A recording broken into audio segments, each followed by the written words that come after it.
Swayam Prabha. Digital India. Educated India.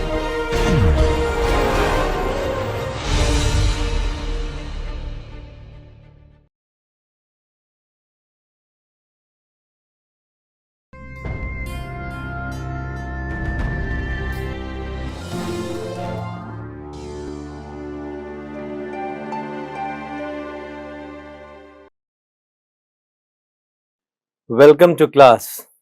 Today we are going to talk about standard languages and the process of standardization.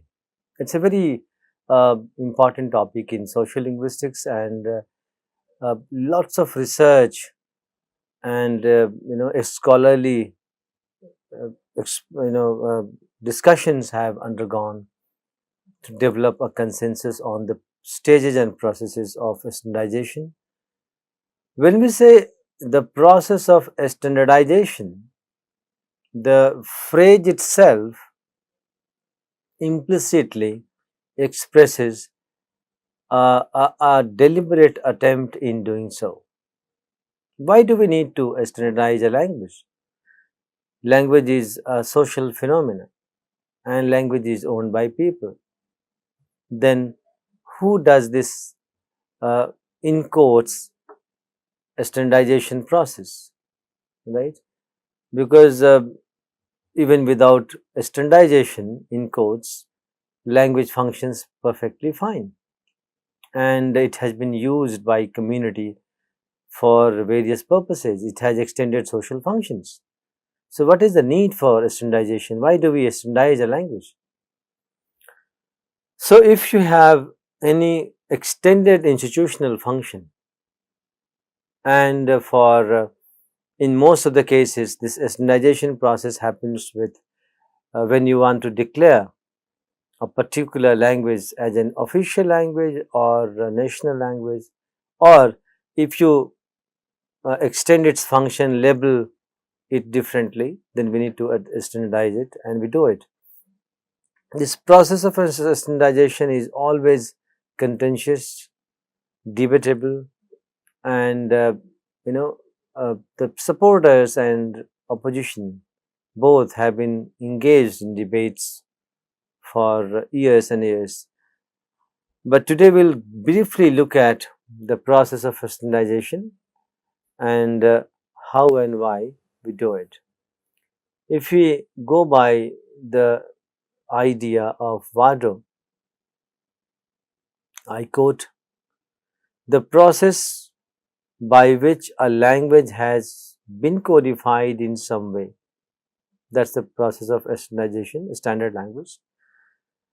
That process usually involves the development of such languages uh, in terms of grammar, spelling, books, dictionaries, and possibly a literature. So, deliberate attempts are made to make a particular variety, a particular code standard.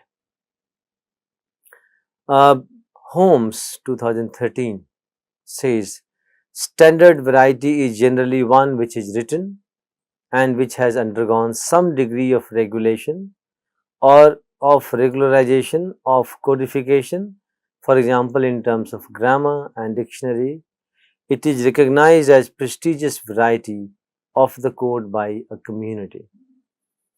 So, in some way, it is a deliberate attempt, and a language is chosen and codified.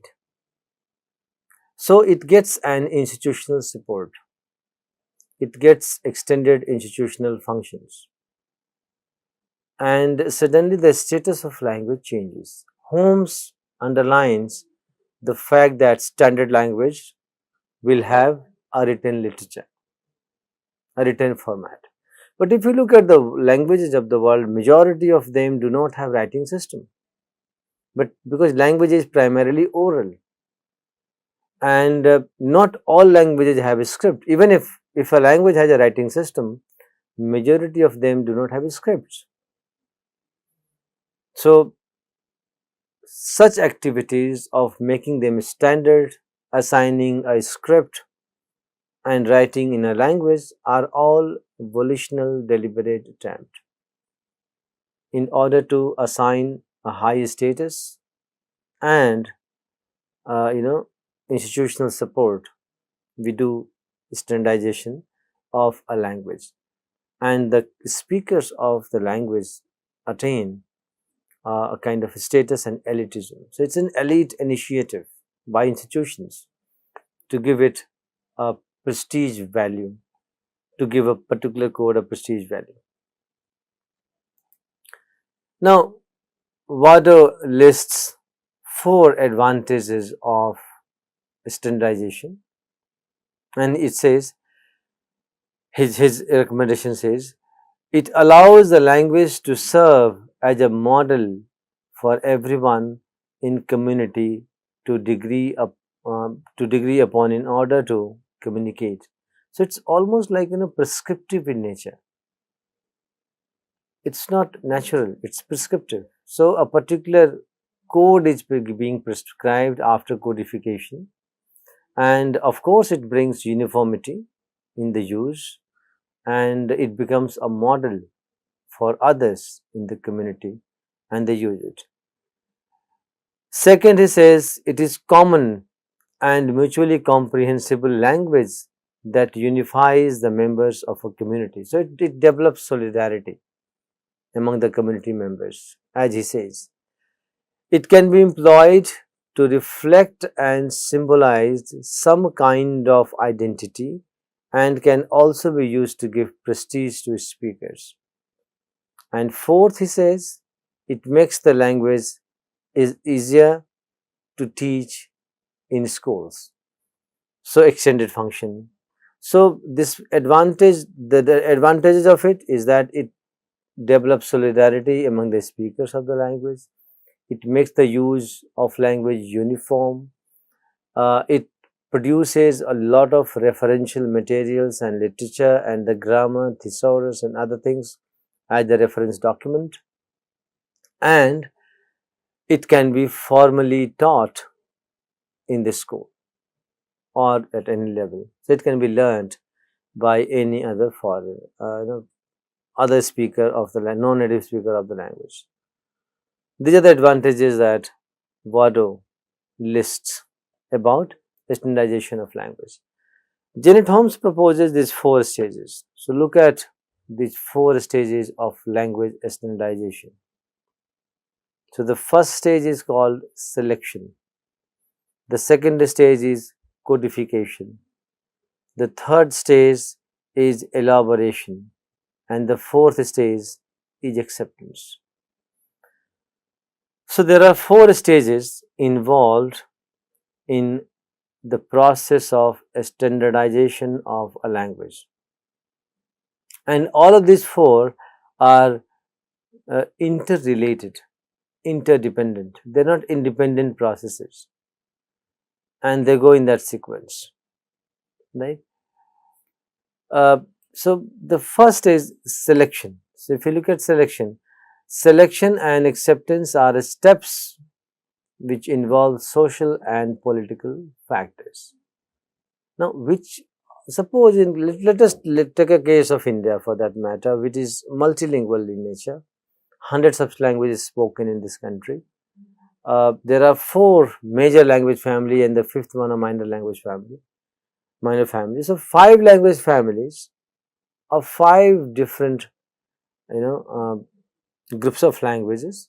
Like you have Indo-Aryan language families, you have Dravidian language families, you have Austroasiatic language families, you have Tibeto-Burma language families. So each of these families have hundreds of languages in them as a member. And suppose I have to choose one language for a standardization process. It's such a controversial political and social problem. What is the criteria of choosing a language for standardization? And what about the other languages that we leave behind? Isn't it a discriminatory process? Isn't it institutionally favoring a particular variety, a particular language? Within the same language, which variety are you going to adopt or select for standardization, right? Uh, for that matter, look at Hindustani, case of Hindustani and Hindi. After partition, Urdu was declared as official language of Pakistan, Hindi was declared as official language of India. But look at Hindustani, which is spoken in the streets, in the markets, in the family domain or informal domain among friends, relatives, right? We don't make a distinction, and Hindustani is an amalgamation of this composite culture. Hindi and Urdu, two separate labels assigned, and attempts were made to make them look, sound, and feel different. Right? Apart from a few phonological factors, phonological characters, and one or two syntactic, morphosyntactic rules like genitive phrases, the grammar is the same, right? So at all levels, phonology, morphology, syntax, semantics, and pragmatics, they both look same, but they have two different levels. So the process of standardization began after being adopted as official languages. Commissions and committees were set up in Pakistan for Urdu, in India for Hindi, and we have got a lot of a continued effort being carried out to develop, promote, and make Hindi acceptable all over the country. But again, regional languages are also given, some of them, not all of them, have been given constitutional statutory status, where Schedule 8 of the Constitution lists 22 languages as scheduled languages. But if you look at the census 2011, we have the government identifies 121 languages as full-fledged languages spoken and used in the country. Out of 121, 22 are listed and called scheduled languages in the 8th schedule of the Constitution, and 99 languages are called non-scheduled languages. If you go by the entries and returns of the respondents to enumerators, what you find? More than 15,000 varieties being returned in 2011 census as mother tongue. So that's the complexity and diversity of this country, right? So selecting a particular code or a particular variety, a particular language, and then making it a standard is an uphill task. But of course, the first stage of standardization involves selection of a particular code for this purpose of standardization. So, out of the 4 stages, 2 stages are socio-politically sensitive, and they have a lot of socio-political factors implied in such selection, and also responses of the people towards this selection. So, 2 stages, selection and acceptance, are socio-political in nature. But the remaining 2, codification and elaboration, these 2 stages are pure linguistic exercises, where efforts are made to create resources. When we say codification, that means we are codifying the rules, developing the reference material for the grammar, setting up grammar rules, developing dictionaries, right, thesaurus, reference documents. And elaboration means you are extending the scope and the function of language to different extended domains, be it intellectual, literary, science, technology, education, administration. So, language has to be developed to such an extent that it fulfills all these functions in all these extended domains. So, out of the four interrelated stages of standardization, two stages, selection and acceptance, are socio-political in nature, and codification and elaboration are pure linguistic in nature. So, let us go to each of these stages one by one. So, we will start with selection.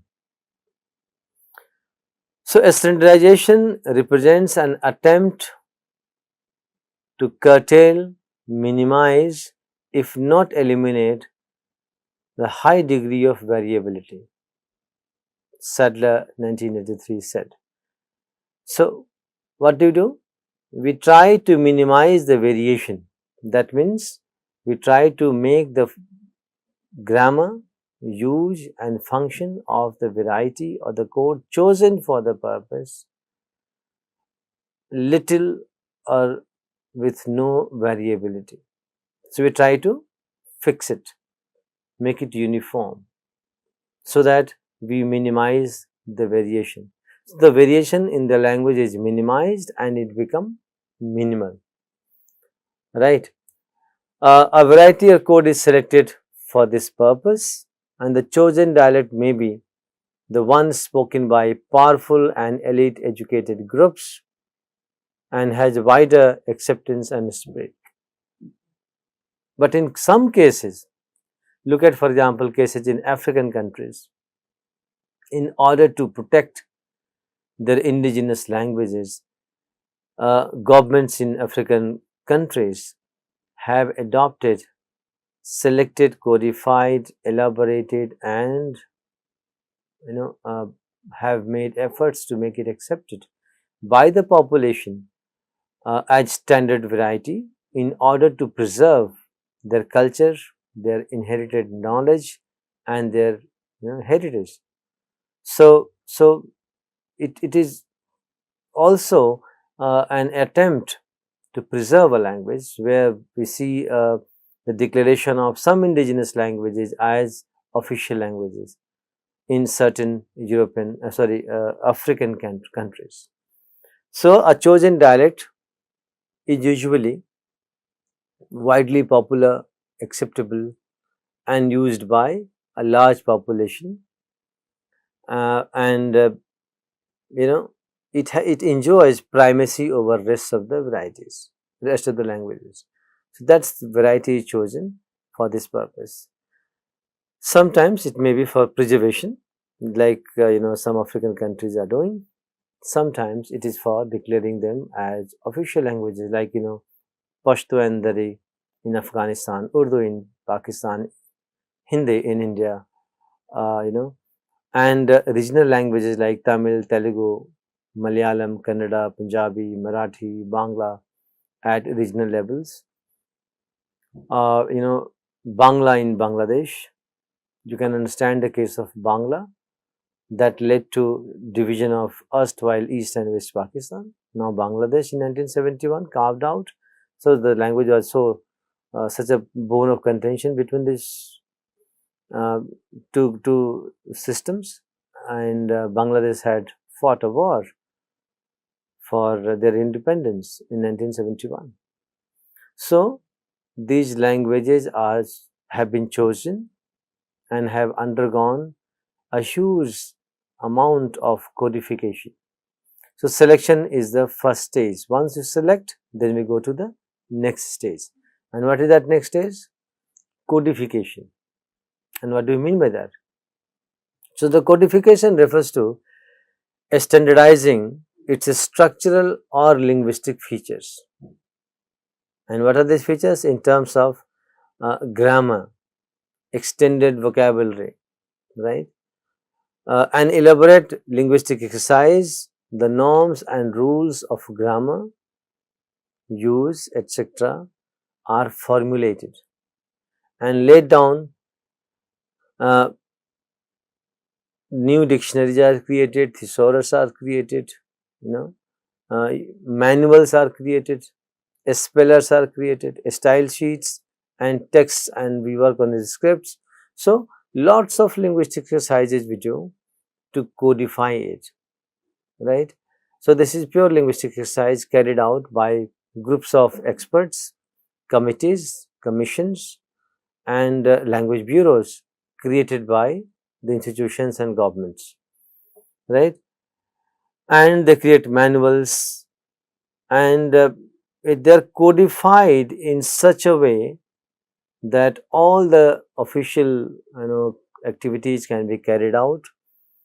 uh, huge body of literature is created, textbooks are created, curriculum are created, so that it can be taught in the school and learnt by non-native speakers. So this is the second stage where a lot of linguistic exercises are carried out and the language is enriched in terms of extended descriptions of grammar, creating grammar books, formulating rules, creating dictionaries, creating thesaurus, creating user manual, creating spellers and the styles and the texts, right? So, a lot of resources are generated to support this initiative of making it standard. So, resource materials are created. That's the second stage. In the third stage is called elaboration, and elaboration refers to extending its function for use in new domains. So, elaboration refers to extending the functions of language in new domains, right? And in order to make it effective in discharging a whole range of functions in governance, in administration, as well as abstract intellectual functions, right? Continued exercises are carried out over a period of time to enrich and extend the functions of this chosen variety. So this variety is, or this code is made equipped with all referential materials, document supports, uh, you know, extended vocabulary list, right? Reformulated and extended grammatical functions. India has a dedicated statutory and an administrative wing to develop, promote, and elaborate Hindi. For example, Kendriya Hindi Sansthan is apex body in looking after the growth of Hindi, its spread and acceptability pan India. Then all the the parliament has Raj Bhasha Vibhag, and all central government departments have a Hindi officer whose job is to look at the implementation of constitutional provisions, general orders, and the rules being made or which have been made to promote Hindi in all government functions and functionings. Right? 17 September, for that matter, it's celebrated as Hindi Divas, Hindi Day. So, a lot of exercises are carried out for acceptability. That is the fourth stage. So, after elaboration, we work for acceptance of this variety or the standard code among the population, among the people. So, the status of new variety is important, and people's attitude to have this variety uh, being developed must be considered. Because all this exercise becomes futile if people do not accept it. So, that is why we said that selection and acceptance are socio-political in nature. So, then the standardizing body, or the body which is primarily responsible for making it standard variety, takes a lot of measures and campaigns to make it acceptable. And it is not achieved within a short period of time. It takes time. It's a time taking process, and gradually people start accepting this variety as standard variety. A kind of prestige, a perceived prestige is achieved, assigned to it, and accepted by the people. This variety also offers social upward mobility opportunities for employment and for growth. So, steps may be needed to enhance its prestige, for instance, and to encourage people to develop pride in the language. And you can see these are all prescriptive in nature, but it takes time and gradually it evolves. This is also known as status planning or prestige planning. We'll talk about language planning in some other class, not here today.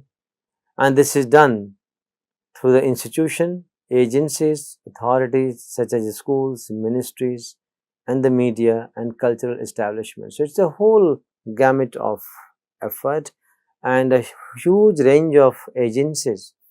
Some agencies are, created by the government, then the media, then the establishment, then the cultural agents, and other opinion makers extend support in promoting this variety and also helping perceive an added prestige to this variety, and gradually it is accepted by people as standard variety. So, summing up, process of standardization is a deliberate attempt done by institutions for achieving a particular purpose, maybe for preservation of culture and heritage, like some African countries do so, where they have announced a particular variety, indigenous variety, as their official language. They have standardized that and adopted as official language. However, majority of the works are carried out in colonial history, English, but still they have given official status to such indigenous languages. They have been adopted, they have been codified, they have been elaborated and now accepted by majority of population. Functions could not be extended in those cases, but here in India, we have declared Hindi as official language, and at regional level, various languages like Tamil, Telugu, Odia, Bangla, Punjabi, Marathi, Malayalam, Kannada. So, these are the languages which are adopted, codified, elaborated and accepted as standard variety. This is done by institutional, and standard language has institutional support. And any variety qualifies, any code qualifies to be standardized by the institution, but the selection of it is socio-political. So, there are socio-political factors why we select a particular language for the standardization process. And once we select, then two other stages are involved, which are purely linguistic in nature. One is called codification, the other is called elaboration. Right. So, in codification, rules are fixed, right, they are extended, functions are extended, right, grammar books are created, thesaurus are made, reference materials are created, manuals, user manuals, spellers, style sheet, these are all mentioned and developed. In elaboration, the functions of the language is elaborated because the functions of language is extended. It can now go up to abstract functions, literary functions, other government official functions, science, technology, education. So, depending on the need, code is elaborated and lots of reference materials, thesaurus are created. And then the fourth stage, which is called acceptance, is again persuasive in nature. Deliberate attempts are made by the government or the agencies to promote, support and make it accepted, by the larger part of population. So, this is the process of standardization. We will continue our discussion about, case of India and linguistic diversity of India, and how this process of standardization or adopting some of the languages as a regional level as official language. We'll talk about all of these later. Thank you for now. Thank you very much.